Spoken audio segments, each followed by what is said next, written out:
Queridos irmãos e amigos, desejo que a paz do Senhor Jesus esteja sobre cada vida e em cada coração. Vamos dar continuidade ao estudo das lições bíblicas da revista da Escola Bíblica Dominical da CPAD. Essa revista é a revista dos adultos, o corpo de Cristo, origem, natureza e vocação da igreja no mundo. Essa é a revista que nós estamos estudando. Caso você não a tenha e esteja acompanhando os nossos estudos, CPAD, Casas Publicadoras das Assembleias de Deus. Estamos na lição número 6, que será estudada no dia 11 de fevereiro de 2024. O título é Igreja, Organismo e Organização.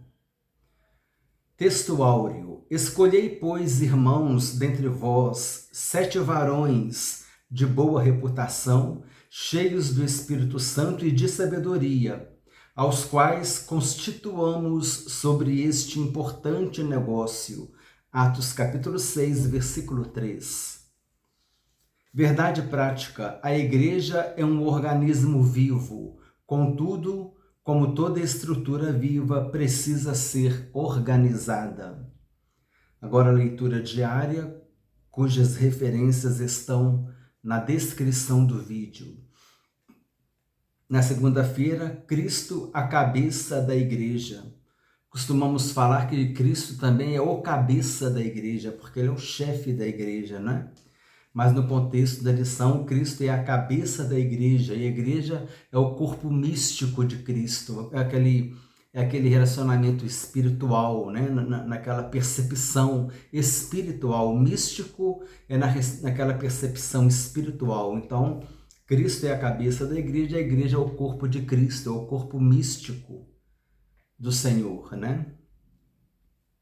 Na terça-feira, a igreja como um organismo vivo, o corpo de Cristo.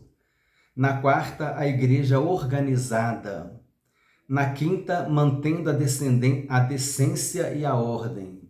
Mantendo a decência e a ordem. Na sexta, resolvendo problemas de natureza doutrinária. E no sábado, cuidando dos santos. Aqui, como falei, a referência está na descrição do vídeo.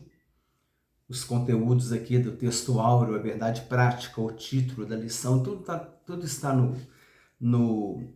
na descrição do vídeo. Eu vou ver se eu coloco também o link da última aula.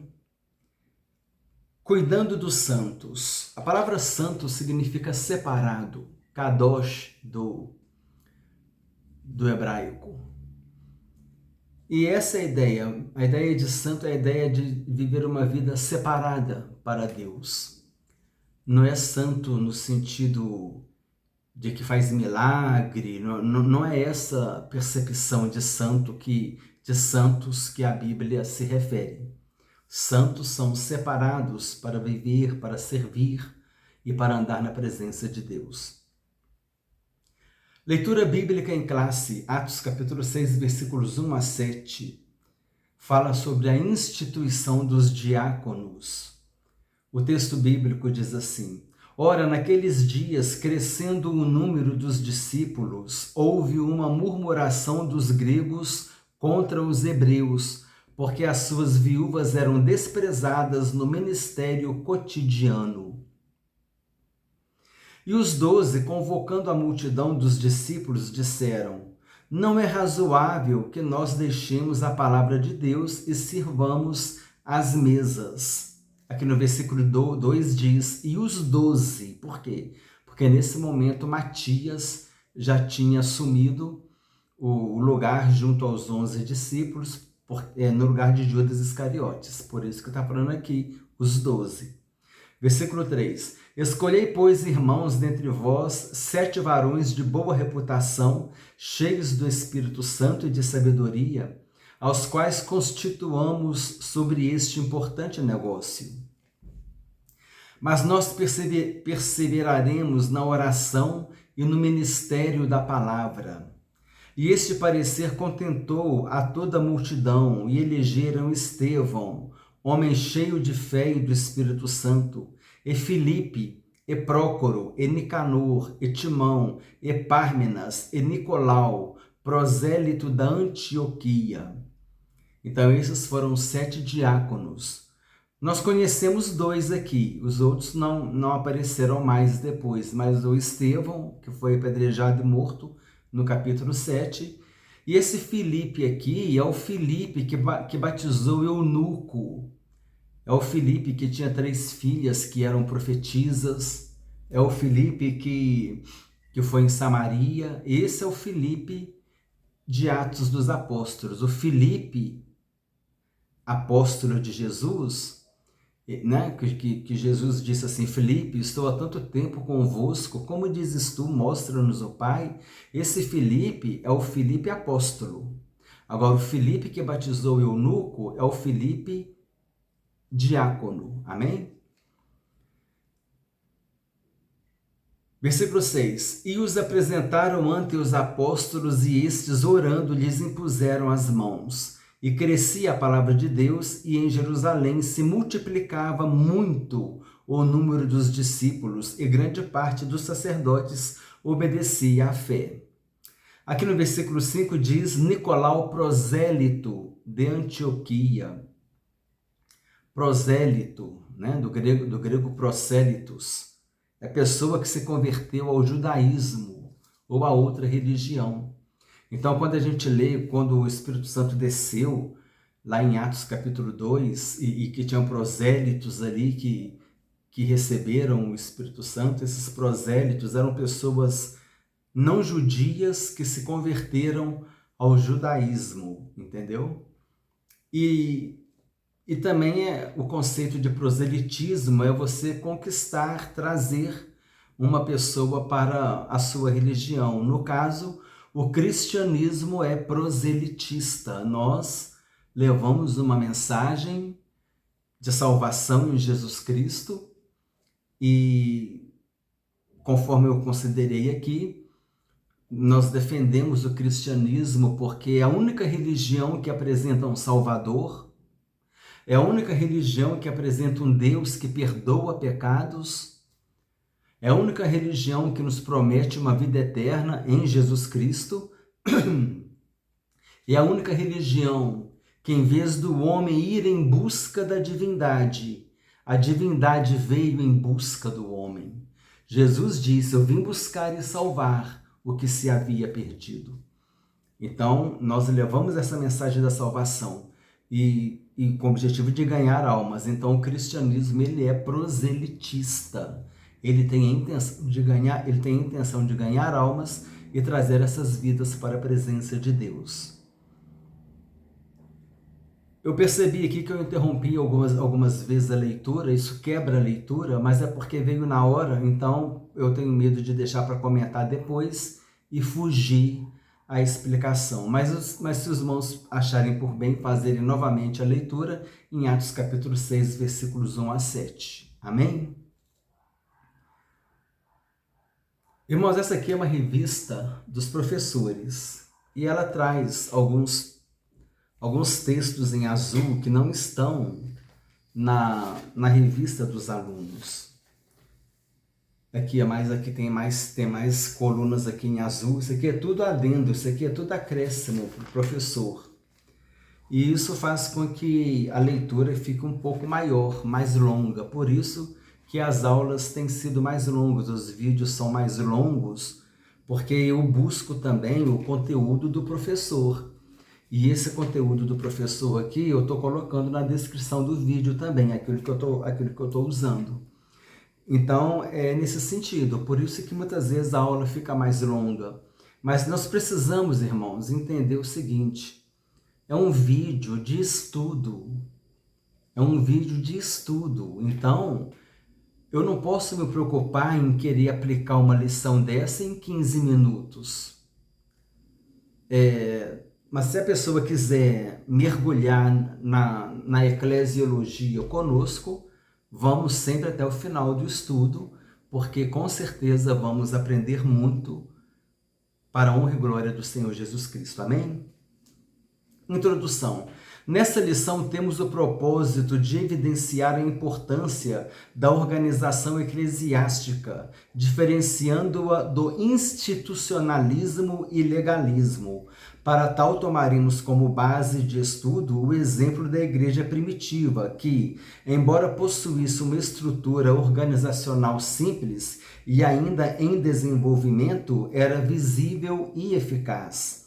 Tanto que, como estudaremos, vem servindo de inspiração para diferentes formas de governo eclesiástico ao longo dos séculos da tradição cristã. Conheceremos os principais modelos vigentes nas igrejas evangélicas do país, incluindo o aderido pela nossa denominação, que é a Assembleia de Deus. Esse é o conteúdo da administração eclesiástica, né? Isso é uma matéria do seminário. A administração eclesiástica é uma matéria do seminário que mostra como se organiza, como se administra uma igreja. Tudo, desde o início, às vezes, irmãos, desde o início, por exemplo, é interessante, vamos supor, uma igreja, ela quer comprar um terreno para construir um novo templo. Ela tem que estudar a redondeza, ela tem que estudar a questão do bairro, se é um bairro comercial, se não é um bairro comercial, se é um bairro mais residencial, se tem ônibus perto, se o ônibus é longe da igreja, né?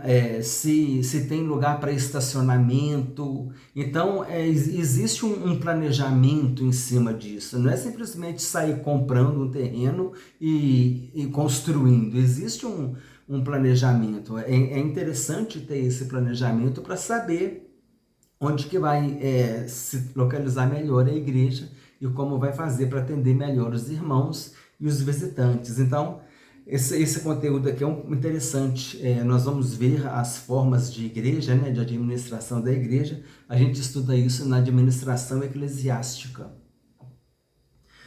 Apresentação da lição, objetivos da lição: aprofundar o entendimento acerca da igreja enquanto corpo de Cristo, como um organismo ordenado. Compreender por meio do exemplo da igreja primitiva a necessidade de organização para uma igreja viva e saudável. Número 3, aprender sobre as principais formas de governo da igreja, segundo a tradição cristã, e a escolha do modelo de nossa igreja.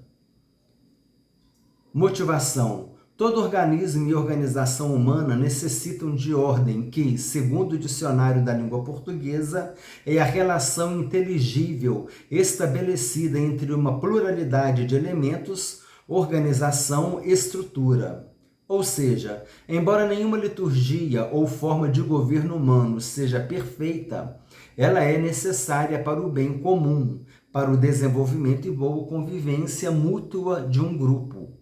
Como Igreja de Cristo, temos a maior das vantagens, um perfeito manual de conduta, que é a palavra de Deus, o único, não é? A única regra de fé, a única autoridade espiritual, a única literatura que é autoridade espiritual na vida do verdadeiro cristão é a Bíblia. Bem como o Espírito Santo, nosso fiel conselheiro. Então é a palavra de Deus e o Espírito Santo. Eu já comentei em outras aulas. A igreja cristã evangélica, autêntica, ela é sustentada por um tripé, né? Um tripé. Jesus, a Bíblia, somente a Bíblia, e a presença e atuação do Espírito Santo. Jesus, o Espírito Santo e a Bíblia. Esse é o tripé que sustenta a igreja. Quando a gente fala a Bíblia, a gente fala a obediência às doutrinas bíblicas, né? Que são diversas, que a gente precisa estudar uma por uma. Cristologia, pneumatologia, a doutrina da Trindade e tantas outras, né, que a teologia sistemática traz para a gente. Conclusão da lição, aplicação. Muitos cristãos não compreendem a importância do zelo quanto à doutrina e liturgia eclesiásticas, confundindo-as com institucionalismo ou legalismo. De fato, precisamos ter vigilância para não incorrer nesses erros. Contudo, não é a organização em si que nos incita a eles. Na criação, o Espírito de Deus pôs ordem no caos. Na criação, o Espírito de Deus pôs ordem no caos.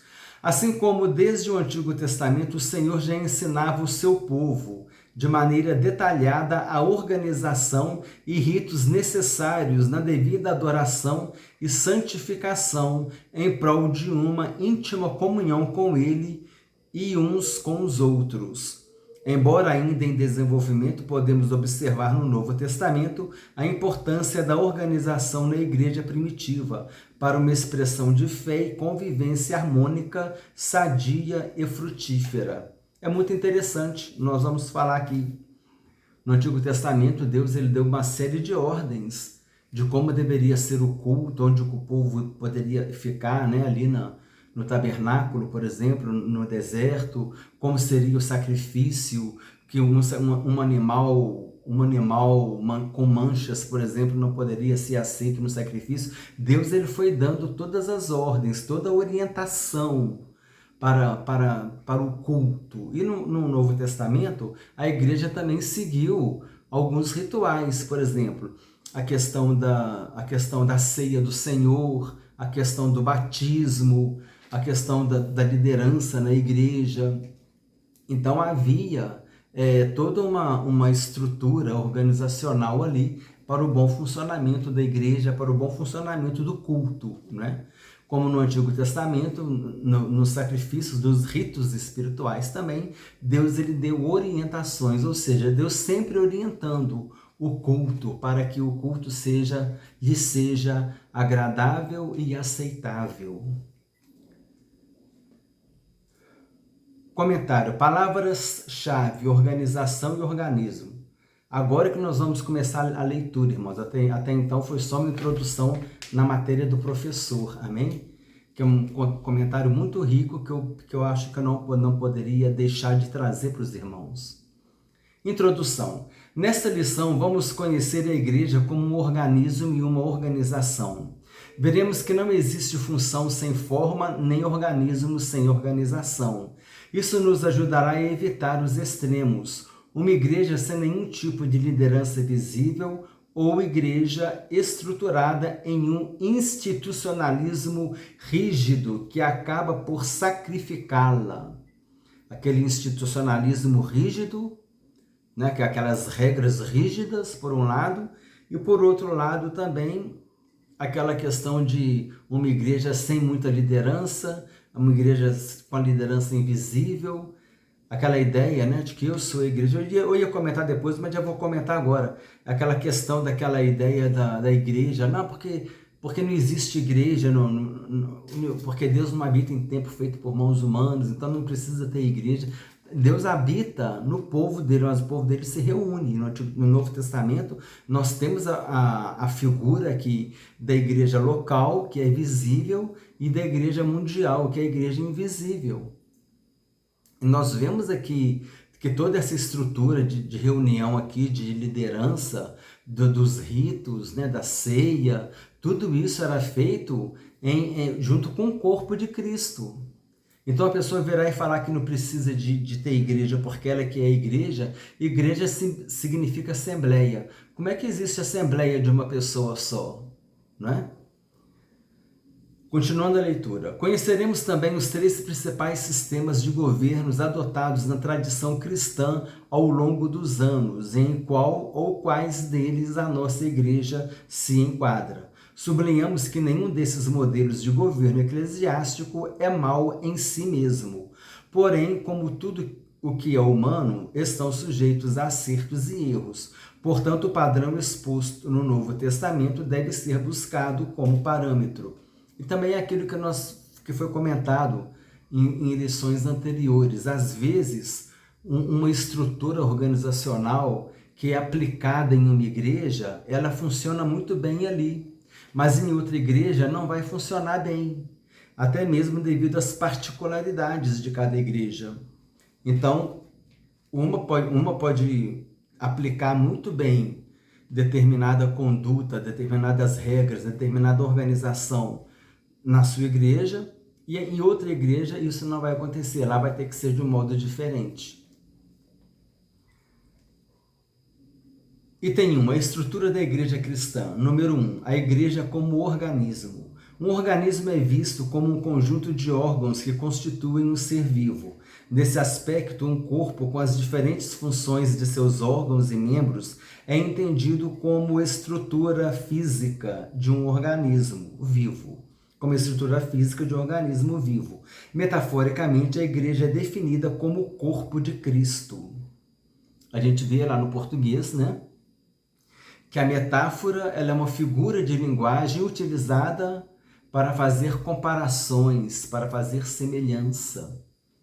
Então a igreja é como se fosse o corpo de Cristo, isso é uma semelhança. A Bíblia ela é cheia, ela é riquíssima em figuras de linguagens. Aqui nós temos por exemplo, quando fala assim que os olhos de Jesus são olhos como chama de fogo, né? Não é que tem 2 chaminhas de fogo nos olhos de Jesus, não é isso. Mas que ideia que traz isso? Que é uma expressão figurativa que descreve o quê? Uma aparência, um olhar penetrante, um olhar de autoridade, um olhar que você fala assim, poxa, eu não estou conseguindo esconder nada dele, né? Esse é o olhar de Jesus, na verdade. O seu rosto é como o sol na sua força. Você consegue olhar para o sol? Se olhar, você até queima a vista, prejudica os olhos. Então, o sol na sua força, né? O sol de meio-dia, na sua força, como ele é forte, como ele incomoda. Então, ou seja, o brilho de Jesus, né? A beleza, o brilho, a majestade de Jesus, era isso que o João estava querendo dizer quando falava que o rosto de Jesus é como o sol na sua força.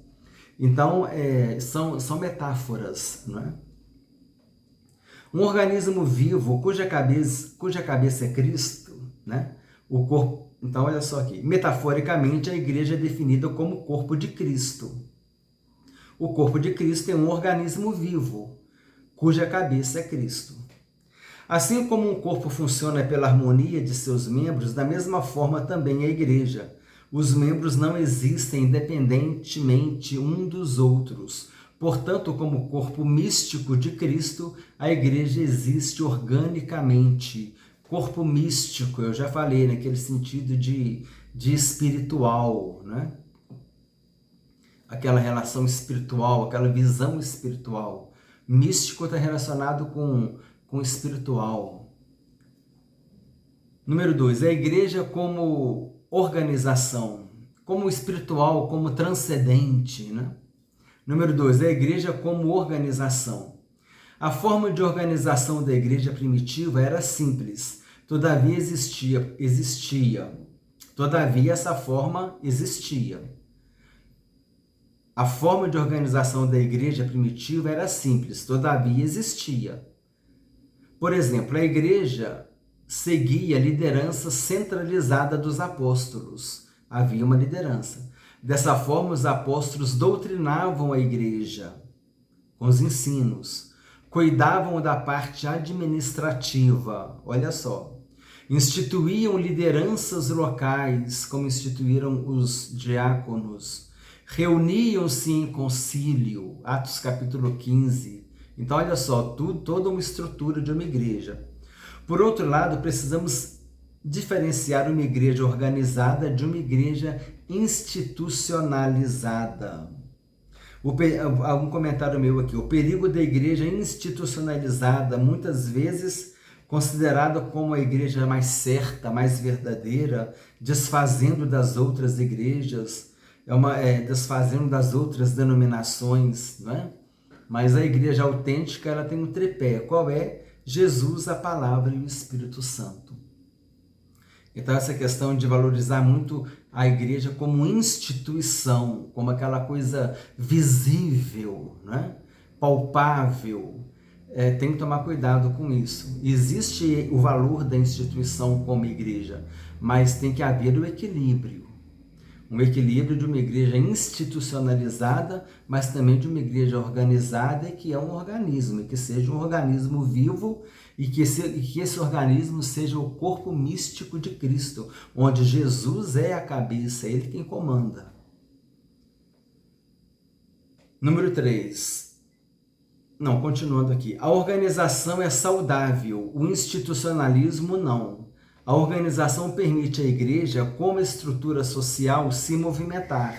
O institucionalismo a enrijece e a neutraliza. Uma igreja organizada se mantém viva. Uma igreja institucionalizada caminha para a morte.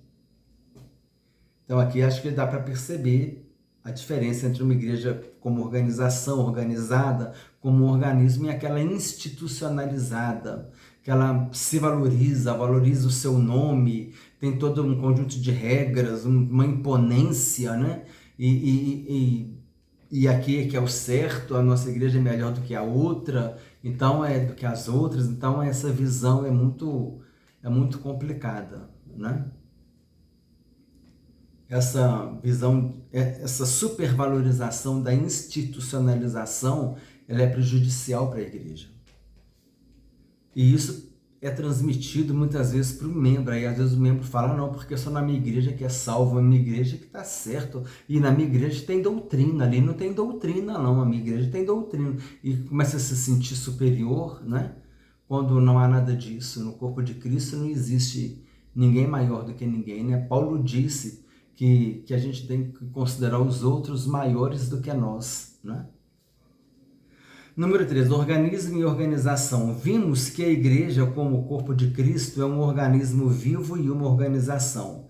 Ele existe como organismo e como organização. Nesse aspecto, podemos dizer que não há organismo sem organização.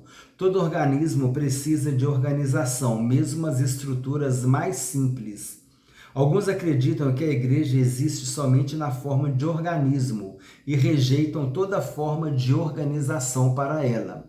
Então, por exemplo, para essas pessoas não deve haver liderança ou estrutura alguma. Entretanto, de acordo com a Bíblia, encontramos a igreja como forma de organismo e de organização. Acabamos de ler aqui agora sobre isso, né? A igreja seguia a liderança dos apóstolos, centralizada dos apóstolos. Eles é que doutrinavam a igreja, eles é que ensinavam. Claro, eles receberam o ensino de Jesus, eles que tinham que ensinar, não é? Eles é que tinham a experiência com Jesus para poder transmitir. Cuidavam da parte administrativa, aquela questão lá do dinheiro, né, que as pessoas traziam os valores das propriedades, instituíam liderança local, quer dizer, os diáconos, reuniam um concílio para tomar decisões. Então a gente vê que havia uma igreja organizada aqui, que tinha uma liderança. Essa igreja do primeiro século aqui, da época dos apóstolos, a gente chama ela de igreja apostólica, né? Porque é a igreja primitiva apostólica, né? Aí já no século II era a igreja primitiva, mas já não era mais a igreja apostólica. Por quê? Porque os apóstolos já tinham falecido. Talvez ali para o ano 98, 97, 96, 95, alguma coisa assim, o último apóstolo morreu, que foi João, né? Depois que ele recebeu a revelação na ilha chamada Patmos. Então, concluindo aqui, entretanto, de acordo com a Bíblia, encontramos a igreja como forma de organismo e de organização. Sinopse: assim como o corpo humano funciona ordenadamente pela harmonia de seus membros, da mesma forma é o corpo de Cristo, que é a igreja, né? Número 2, igreja, um organismo vivo e organizado. 2.1, no seu aspecto local. No contexto do Novo Testamento, a igreja existe localmente como comunidade organizada. Aqui, irmã, que nós estamos falando que a pessoa vira e fala que não precisa de igreja porque Deus não habita em templo feito por mão humana, então não precisa de igreja, então não precisa de pastor. Essa pessoa que fala isso, ela está precisando estudar eclesiologia, né? Ela está precisando vir para a escola dominical, amém? Aprender a doutrina bíblica. Então, a 2.1, no seu aspecto local. No contexto do Novo Testamento, a igreja existe localmente como comunidade organizada. Dessa forma, havia a igreja que estava em Roma, Corinto, Éfeso. Como um organismo vivo, a igreja do Novo Testamento era organizada. Por exemplo, ela se reunia e orava, contudo enxergava as demandas sociais que precisavam ser atendidas. Instituiu o diaconato, elegeu lideranças, enviou os primeiros missionários. E mais aquilo que nós falamos aqui no item 1.2. Estava na liderança centralizada dos apóstolos, os apóstolos doutrinavam a igreja, cuidava da parte administrativa, instituía as lideranças locais, reuniam-se em concílio, preocupava com a situação social, ajudando as pessoas necessitadas. Então, toda a estrutura, né, de uma igreja organizada. Enviaram os primeiros missionários. Todos esses fatos mostram um organismo vivo agindo de forma organizada. Número 2, no seu aspecto litúrgico e ritual. Toda igreja organizada possui sua liturgia e rituais, é o culto, né? O seu culto. A organização, portanto, é necessária para uma igreja viva. Uma igreja organizada, por exemplo, mantém a decência e a ordem no culto. Estabelece costumes que devem ser observados. Da mesma forma, em relação ao aspecto ritual. Nesse sentido, vemos a igreja primitiva batizando os primeiros crentes nas águas e realizando a ceia do Senhor. Tudo isso relacionado com o aspecto litúrgico e ritual. Cada igreja tem um costume, tem o seu culto, né? Tem igreja que o início do culto é cantar os hinos do inário que a igreja adota. Uma vez eu fui em uma igreja, uma pessoa comentou, na igreja tal, o culto inicia com a leitura do salmo, sempre é um salmo. Vamos começar o culto, irmãos, primeira coisa que faz, a leitura de um salmo. Então, quer dizer, a liderança instituiu que o culto vai ser daquele jeito. A abertura do culto vai ser um salmo. Faz a oração e lê o salmo. Depois vai cantar. Depois vai louvar. Mas vai abrir o culto com um salmo ou com uma leitura bíblica. Então, foi decidido assim, foi definido assim, né? Toda igreja organizada possui sua liturgia e rituais. Sinopse 2. Organização é diferente de institucionalismo. A igreja primitiva nos exemplifica como a ordem é importante para uma comunidade de fé sadia e eficaz. E a Bíblia nos mostra a respeito da existência da igreja local, a importância de ter a igreja local organizada, né? Aqui, irmãos, mais um conteúdo que nós vamos ler do material do professor, que não está na revista. Por isso que às vezes o vídeo fica mais longo assim, amém? Mas é importante a gente buscar esse conhecimento. A organização na Igreja de Cristo. A tendência no curso da história da Igreja tem sido oscilar entre um extremo e outro. Por exemplo, algumas tradições, como a católica romana, a ortodoxa oriental e a anglicana, lá do Henrique VIII, né, na Inglaterra, enfatizam a prioridade da igreja institucional ou visível, quer dizer, está mais relacionado com a questão da instituição, dos regulamentos, das normas, a presença, aquela presença visível. Outras, como a dos Quakers e dos irmãos de Plymouth, ressaltando uma fé interna e subjetiva, tem desprezado e até mesmo criticado qualquer tipo de organização e estrutura formal e busca uma verdadeira igreja invisível. Aquela igreja invisível, sem liderança, sem uma organização, sem um culto, sem uma liturgia, coisa solta assim, né? E de um lado a coisa é muito solta, do outro lado a coisa é muito rígida. Institucional é muito rígido, né? Institucional e visível é muito rígido. E a igreja invisível, aquela que não valoriza a organização, é muito solta. É necessário que haja equilíbrio. Conforme observa Millard Erickson, As Escrituras certamente consideram prioridade a condição espiritual do indivíduo e sua posição na igreja invisível, mas não a ponto de desconsiderar ou menosprezar a importância da organização da igreja visível. Sugere que, embora haja distinções entre a igreja visível e a invisível, é importante adotarmos uma abordagem abrangente, de maneira que procuremos deixar as duas serem tão idênticas quanto possível, a visível e a invisível. A importância da organização visível, da igreja palpável, perceptível, visível, aquela igreja que você chega, que tem o pastor, que tenha um local de culto, né, que a gente chama de casa de Deus, mas é porque nós estamos ali, né, adorando, torna-se ali uma casa de Deus mesmo. Aí vem a pessoa, mas Deus não habita em templo feito por mãos humanas, mas Deus habita onde está a igreja. Então ali, naquele momento, Deus está ali. E aí tem toda aquela organização de culto, tem a liderança, tem o louvor, né? Tem a adoração, tem a ceia.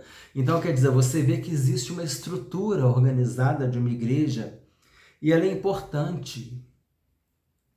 Porque se você estiver evangelizando uma pessoa que estiver com muita necessidade, a pessoa está precisando de ajuda, você fala assim, eu vou levar ela na igreja, pedir para o pastor orar para a irmã, para a missionária, para o presbítero. A pessoa vai lá participar do culto com a gente, a pessoa vai chegar, vai ter um grupo social que vai acolhê-la, e ali ela vai se sentir amparada, e ali ela vai depois, vou voltar depois, e começa a se envolver com a igreja, e a igreja dá um amparo, né, espiritual. Às vezes, se for uma família que tiver com alguma necessidade, dá uma cesta básica, dá um amparo nessa área material também, uma roupa, um cobertor para as crianças, tudo de acordo com a situação que estiver acontecendo. E então, quer dizer, e você vê que essa igreja, ela precisa existir. Porque se ela não existir, você vai levar essa pessoa aonde? Você vai resolver tudo para ela? Às vezes aquele grupo ali vai ter gente que até com mais experiência que vai poder ajudar. Às vezes aquela pessoa está com problema de droga, mas lá na igreja tem um irmão que foi viciado. Esse irmão é indicado para ajudar essa pessoa. O outro está com problema de bebida alcoólica, mas tem um irmão lá que foi liberto da bebida alcoólica. Quem é mais indicado para conversar com esse jovem, por exemplo, do que aquele irmão que saiu da bebida alcoólica? Então, quer dizer, isso é a igreja local, a igreja visível. Aí você ouve a pessoa falar, porque não precisa de ter igreja, porque Deus não habita em templo feito como por mãos humanas, não precisa de igreja, não precisa de pastor, a igreja é você, entendeu? E isso é antibíblico, isso está fora do plano de Deus. Número 3, o governo da igreja nas diferentes tradições cristãs. 1. Episcopal.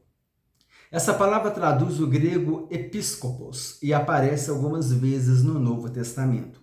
No contexto atual, o episcopalismo defende que Cristo confiou o governo da igreja a uma categoria de oficiais denominados de bispos ou supervisores. Com o tempo, esse sistema passou a defender a primazia de um bispo sobre o outro e terminou culminando no papado romano. Esse modelo é o seguido pelo catolicismo e por algumas denominações protestantes e pentecostais. Número 2, presbiteral. O ofício do presbítero, do grego presbíteros, é encontrado no Novo Testamento. Contudo, no atual sistema presbiteral, a igreja elege os presbíteros para um conselho. Dessa forma, o conselho possui autoridade para conduzir a igreja local. Há um Supremo Concílio ou Assembleia Geral, que exerce autoridade sobre as igrejas de uma determinada região ou país. É o sistema seguido pelas igrejas reformadas e algumas igrejas pentecostais na América do Norte. Então tem um concílio, né, que exerce autoridade sobre as igrejas de uma região ou país. Então, região sudeste, tem um concílio que que comanda todas as igrejas daquele concílio, filiados àquele concílio, em Minas Gerais, no Espírito Santo, em São Paulo e no Rio de Janeiro, na região sudeste, por exemplo. Então, essa seria o presbiteral. E tem o congregacional, a prática de eleger os dirigentes da igreja local no contexto do Novo Testamento é vista em Atos, capítulo 14, versículo 23. Nesse atual sistema, o pastor é eleito pela Assembleia Geral da igreja local. Assim, as igrejas locais são autônomas nas suas tomadas de decisões, não estando sujeitas a nenhuma interferência que venha de fora. É o modelo seguido pelos batistas. Então, a congregacional, a congregação, a assembleia local é que decide. Então, aqui nós temos a episcopal, né, que é aquele grupo de maiorais que comanda. Tem o presbiteral, que é aquele grupo que comanda mais uma região do país, né, uma determinada região. E tem a congregacional, que a liderança ela é escolhida mais pela congregação, pela assembleia da igreja local. A igreja local é que decide e que elege aquela liderança. Existem aqui, né, mais detalhes de como cada uma funciona. Aqui a gente está passando só uma pincelada por cima. Número 4, o sistema de governo da nossa igreja. No contexto norte-americano, as Assembleias de Deus se aproximam mais do modelo do governo presbiteral. Quer dizer, que é aquela que é um concílio, uma Assembleia Geral que exerce autoridade sobre as igrejas de uma determinada região ou do país todo. Por outro lado, no contexto brasileiro, nossa igreja reúne elementos dos sistemas episcopal e congregacional. É, portanto, um modelo híbrido.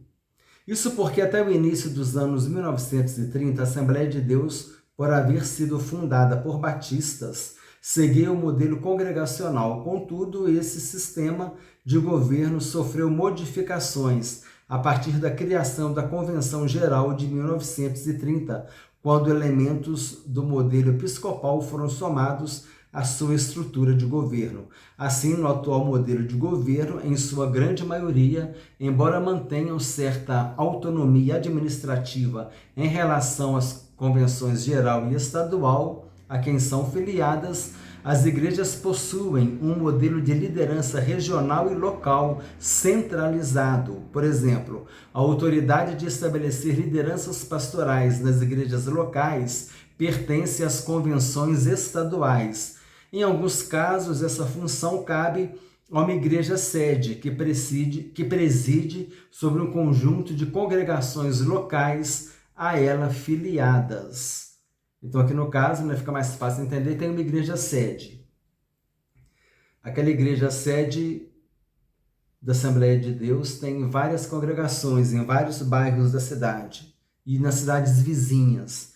Então, aquela sede ali, porque aquela sede também trabalha na manutenção, ajudando financeiramente as igrejinhas, né, as filiais, e ela define quem vai ser o pastor, quem vai ser o líder daquela congregação, daquela cidadezinha próxima, daquele bairro afastado. Então, a sede, né, a igreja sede, preside sobre esse conjunto de congregações locais a ela filiadas. Então, aqui, irmãos, nós vemos aqui essa, como eu falei, aqui é administração eclesiástica, administração da igreja. A nossa revista destacou aqui a forma episcopal de governo da igreja, a presbiteral e a congregacional. Mas existe outra também, que é a familiar. Às vezes aquele servo de Deus, né, na direção de Deus, ele abre uma igreja, né, e ali a família que está à frente daquela igreja, e ali ele vai desenvolvendo a obra de Deus. Então ele que é o presidente, ele que toma as decisões. Se abre alguma filial em algum bairro, tem que prestar conta para a sede, e aí e vai funcionando assim. Então existe também essa figura dessa administração eclesiástica de uma igreja familiar, característica dela é familiar, né? Aí o pai é o pastor, aí depois o filho também é pastor, e aí vai seguindo, e a igreja vai desenvolvendo o trabalho ali nessa administração, e ali o governo também é centralizado na liderança, né? E a liderança que geralmente quem está na frente é a família de quem inaugurou a igreja, né? De quem fundou a igreja, dos pastores aí que fundaram a igreja, o pastor, da pastora. Então tem essa liderança familiar, né, da igreja com característica familiar, que a liderança é centralizada, né? Sinopse 3. O modelo de estrutura organizacional no Novo Testamento inspira a tradição cristã ao longo dos anos a regulamentar seus ministérios. Vamos ler novamente? O modelo de estrutura organizacional no Novo Testamento inspira a tradição cristã ao longo dos anos a regulamentar seus ministérios. Conforme nós vimos aqui, toda aquela estrutura, né? Vamos repetir aqui, ó. A liderança centralizada nos apóstolos, que eles ensinavam a doutrina, eles cuidavam da parte administrativa, instituíam as lideranças locais, reuniam em concílios, né? Hoje seriam as assembleias, enviam os missionários, enviam os obreiros, sustenta o obreiro. Então, quer dizer, toda essa estrutura que a gente vê hoje na igreja, a gente tem a orientação ali na Bíblia, no Novo Testamento.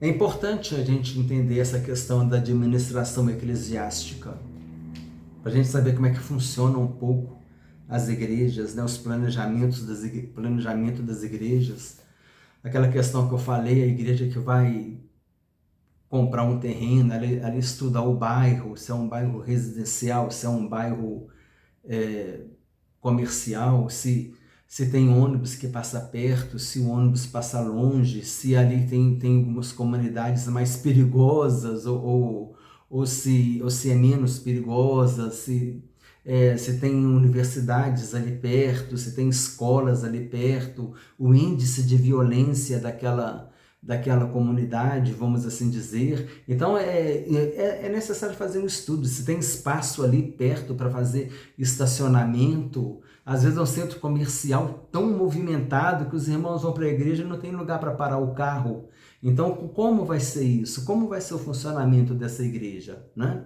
Então, tem que haver um planejamento, pensar tudo isso para poder, por exemplo, né, um exemplo, adquirir um terreno para poder construir um templo. Conclusão, nessa lição fizemos uma análise da igreja como organismo e organização. O que ficou claro é que as escrituras destacam a igreja como um organismo vivo e organizado. Nesse aspecto, juntamente com os presbíteros e diáconos, o colégio apostólico dava corpo e forma ao ministério local da igreja neotestamentária. Embora essa igreja possuísse uma estrutura organizacional muito simples, contudo, ela existia. Era uma organização simples, mas ela existia. Por outro lado, embora não haja nenhuma norma específica de como deve ser o governo da igreja no Novo Testamento, ao longo dos anos, os cristãos têm procurado se inspirar no texto bíblico para regulamentar seus ministros e ministérios. É o que deve ser, né? É como deve ser. Vamos buscar como referencial a Bíblia, né? Vamos buscar como referencial que nos ensina a doutrina dos apóstolos. Amém? Revisando o texto, são essas perguntas aqui que também estarão na descrição do vídeo. Conceitue organismo. Um organismo é visto como um conjunto de órgãos que constituem um ser vivo. Número 2, caracteriza a organização da igreja primitiva. A forma de organização da igreja primitiva era simples, todavia existia. Por exemplo, a igreja seguia a liderança centralizada dos apóstolos. Dessa forma, os apóstolos doutrinavam a igreja, cuidavam da parte administrativa, instituíam lideranças locais, reuniam-se em concílio. Número 3. Quais fatos mostram a igreja como um organismo vivo, agindo de forma organizada? Como um organismo vivo, a igreja do Novo Testamento era organizada. Por exemplo, ela se reunia e orava. Contudo, enxergava as demandas sociais que precisavam ser atendidas, instituiu o diaconato, elegeu lideranças e enviou seus primeiros missionários. Número 4. Explica o sistema de governo episcopal e congregacional. No contexto atual, o episcopalismo defende que Cristo confiou o governo da igreja a uma categoria de oficiais denominados de bispos ou supervisores. Já no sistema congregacional atual, o pastor é eleito pela Assembleia Geral da igreja local. Assim, as igrejas locais são autônomas nas suas tomadas de decisão, não estando sujeitas a nenhuma interferência que venha de fora. Número 5. Explique o sistema de governo de nossa igreja, Assembleia de Deus. No atual modelo de governo de nossas igrejas, a sua grande maioria, embora mantenham certa autonomia administrativa em relação às convenções geral e estadual a quem são filiadas, possuem um modelo de liderança regional e local centralizado. Assim, irmãos, nós terminamos mais uma lição. Foi uma lição grande, quantas páginas, quantas folhas. Por isso que a aula ficou longa assim, fora as explicações. Mas, como eu disse, é importante, é um vídeo demorado, eu sei, eu reconheço isso. É um vídeo demorado, é um vídeo puxado, mas é necessário, amém? E aí nós estamos com essa proposta e é assim que vai ser, não tem como mudar, não tem como eu cortar conteúdo aqui, pular conteúdo e para o vídeo ficar pequeno. É um vídeo de ensino, é um processo de ensino-aprendizagem, tem um conteúdo na descrição do vídeo e eu tenho certeza que todos aqueles que ficarem até o final têm sido abençoados. Amém? Compartilhe o estudo com irmãos e amigos. Desejo que Deus te abençoe ricamente em nome do Senhor Jesus Cristo.